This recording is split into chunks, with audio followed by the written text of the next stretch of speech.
Breaking news. স্বাগত আমাদের news চ্যানেলে। শুধুমাত্র আমাদের নিউজ চ্যানেলেই, সেটাও এই প্রথমবারের মতো এমন ঘটনা দেখছেন আপনারা। এটি একটি সিসিটিভির ফুটেজ। দেখা যাচ্ছে একটি খেলনা ডগ কোটিপতি ব্যবসায়ী শেরখান সিংঘানিয়াকে কামড়ে দিল আর তিনি অদৃশ্য হয়ে গেলেন। ওই ডগটা কি একটি ভূত নাকি খেলনা, এই অদ্ভুত রহস্য কেউ জানে না। চলো হোটেলে ফিরে যাই। ওটা খেলনা না, ভূতই হবে। যদি কামড়ে দেয় তাহলে কি হবে আমাদের? হ্যাঁ, আরে বন্ধু, আমার ভাই, ভূত বলিয়া পৃথিবীতে কিছু নাই। নিশ্চয় ওকে কোনো টেলিপোর্টিং ডিভাইস দিয়া কিডন্যাপ করা হইয়াছে, কারণ ওই লোকটা তো কোটিপতি, তাই না বন্ধু আমার ভাই? আচ্ছা, এতে এত চিন্তার কি আছে? ও ভূত হোক বা টেলিপোর্টিং ডিভাইস হোক, আমরা কারো চাইতে কম না।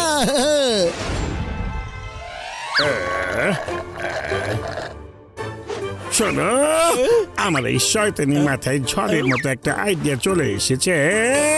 মোটু পাতলুকে জব্দ করার মতো একটা বদমাইশি বুদ্ধি বের হয়েছে।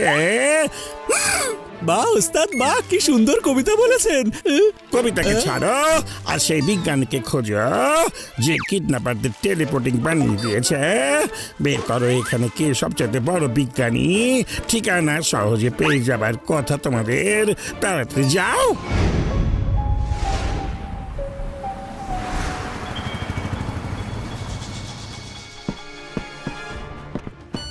দেখো, আমি 100 কোটি টাকা টেলিপোর্টের অ্যাকাউন্টে দিয়ে দিয়েছি। এবার তো আমাকে ছেড়ে দাও। থামো, উনি আসছেন। হ্যালো মিস্টার টেলিপোর্টার, আসুন প্লিজ। হ্যালো মিস্টার ব্যবসায়ী, আমি হলাম মিস্টার টেলিপোর্টার। সরি, আমি আমার টেলিপোর্টিং খেলনা ডগ দিয়ে আপনাকে এখানে টেলিপোর্টের মাধ্যমে নিয়ে এসেছি। এখন আপনি যেতে পারেন, কিন্তু যদি পুলিশের কাছে কিছু বলেন তাহলে আমার ডগ আপনাকে ধরে হিমালয়ে টেলিপোর্ট করে দেবে। না না, বলবো না, আমি কাউকে কিছু বলবো না। পেশাটা বেশ ভালোই। একটা প্রবাদ আছে না, চোরে চোরে খালাতো ভাই। এসো আমরা একসাথে কাজ করি। হ্যাঁ, এই, এ আবার কে? আর তুমি এখানে কিভাবে এলে? আমি হলাম জন, আর জন একদিন হয়ে যাবে ডন। জন তো হবেই ডন। আরে মন দিয়ে চাইলে তো উপরওয়ালাকেও পাওয়া যায়। আর তুমি তো একজন নামকরা বিজ্ঞানী, খুঁজে বের করা সহজ হয়েছে। একটা বুদ্ধি দেই, মোটু পাতলুকে কিডন্যাপ করে নিয়ে এসো, ভালো টাকা পাবে। সেখান থেকে আমাকে মাত্র 10% দিলেই হবে। রাজি? আর যদি তোমার কথা না শুনি তাহলে কি হবে? আর একটা বুদ্ধি বলছি, আমি পুলিশের কাছে গিয়ে তোমাদের সব কথা জানিয়ে দেব। আচ্ছা আচ্ছা, আমি মোটু পাতলুকে টেলিপোর্ট করে এখানে টেনে আনছি। আমাকে ওদের ছবি দাও, আমার খেলনা ডগে সেট করতে হবে। আমার খেলনা ডগ ছবি দেখে চিনে মানুষকে কামড়ায়।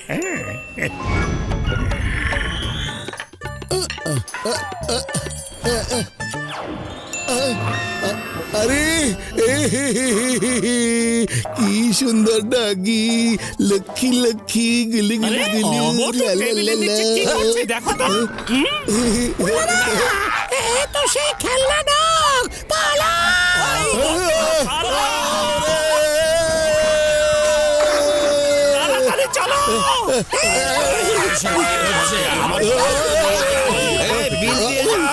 আরে পাতলু, তাড়াতাড়ি ধরাও, কোথায় লুকাতে হবে? ওরে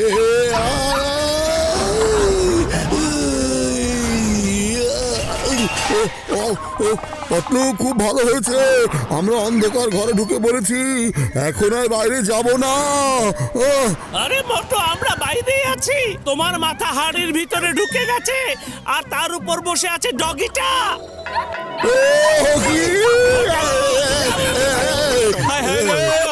ক্ষতি করে দিল রে, আমি তোমাদেরকে ছাড়বো না। আরে এই গাড়ির না আছে স্টিয়ারিং, না আছে ব্রেক, কিভাবে থামাবো এটা? আরে সবাই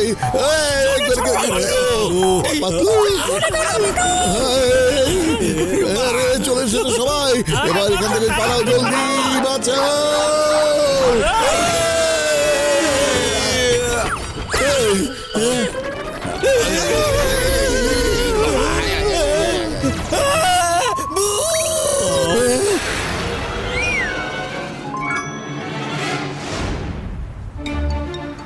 আমি বুঝতে পারছি না ওই ডগিটা কাকে টেলিপোর্ট আরে বাদ করতে দাও না চাইছে। পাতলু, এখন তো আমরা নিরাপদে আছি। আরে না, এখানে কিভাবে এলো?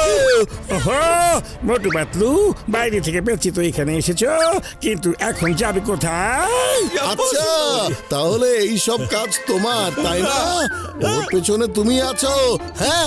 ইয়েস ইয়েস, তোমাদের আপন ছোটখাটো আনবে ভোলা ভালা জন এবার জন হয়ে যাবে ডন। হবে ডন।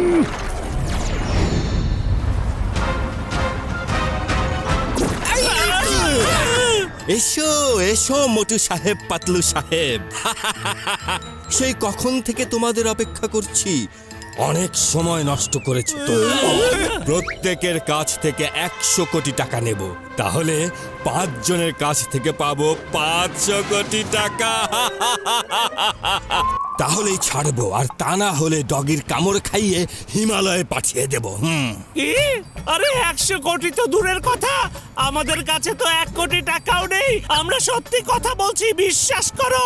আরে 100 কোটিতে কয়টা শূন্য হয় আমরা তো সেটাও জানি না, হ্যাঁ? এভাবে এরা সত্যি কথা বলবে না, এদের সব কটাকে ভালো করে ধলাই দাও, তবে স্বীকার করবে। বডিগার্ডরা,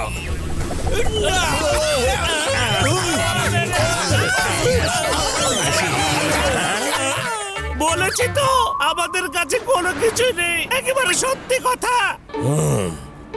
এরা এভাবে কিছু বলবে না। আমার কাছে একটা গ্যাজেট আছে, সেটা দিয়ে আমি ওদের স্ক্যান করে নিচ্ছি। বডিগার্ডরা, স্ক্যানার নিয়ে এসো। নাও ভাই, স্ক্যান করে ফেলো।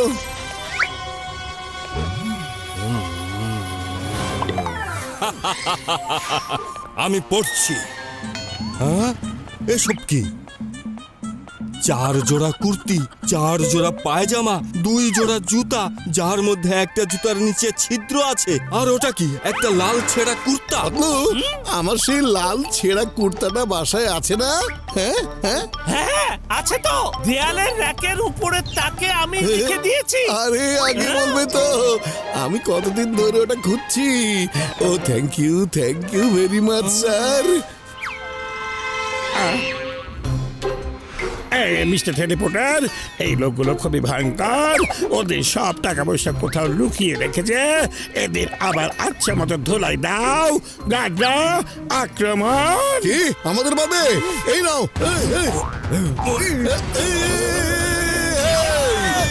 এই নাও,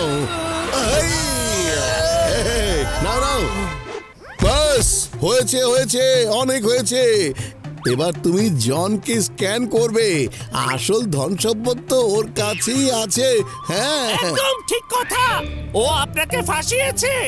আসলে ও হলো আমাদের শত্রু, আমাদের মার খাওয়াতে চেয়েছিল, আর সেজন্য ও এই কাজ করেছে। এবার ওকে স্ক্যান করুন, ওর কাছে কি কি আছে জানতে পারবেন। ওহো, আমার মাথায় এখন একটাই বুদ্ধি, এখান থেকে পালানোই আমার জন্য নিরাপদ। Bye bye. হ্যাঁ? আরে জন, যাচ্ছি কোথায়? পালাতে দেব না, এদিকে এসো।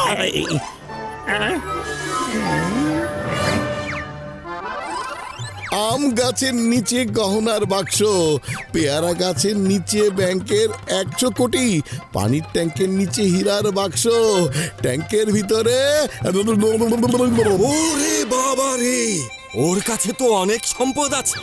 না, কি হচ্ছে এসব? এসব কি হচ্ছে? ও তো আমাকে পুরো পোস্টমর্টেম করে ফেলেছে। মিস্টার টেলিপোর্টার, আপনি আপনার ডগিকে পাঠান। ডগি যখন টেলিপোর্ট করে সবকিছু এখানে নিয়ে আসবে, তখন বুঝতে পারবেন ধন সম্পদ আসলে কাকে বলে। Wow, yes yes. পালায় দে বাবা।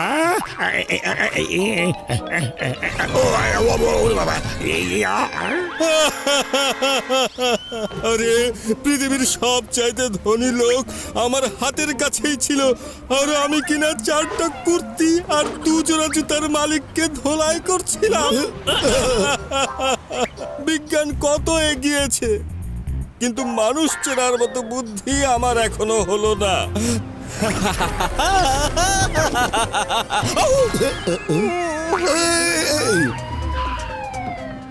Hands up. হ্যালো স্যার, আমি হচ্ছে ইন্সপেক্টর চিঙ্গাম। আমি আপনাদেরকে ফোন করে ডেকেছিলাম, এই যে আপনাদের অপরাধী। ওকে দিয়ে জেলে যাতায় আটা পিষিয়ে মিস্টার টেলিপোর্টারকে গরম গরম রুটি খাওয়াবেন। জেলে যাতা পেশার ওর অভ্যাস আছে, রুটি ভালো বানায়।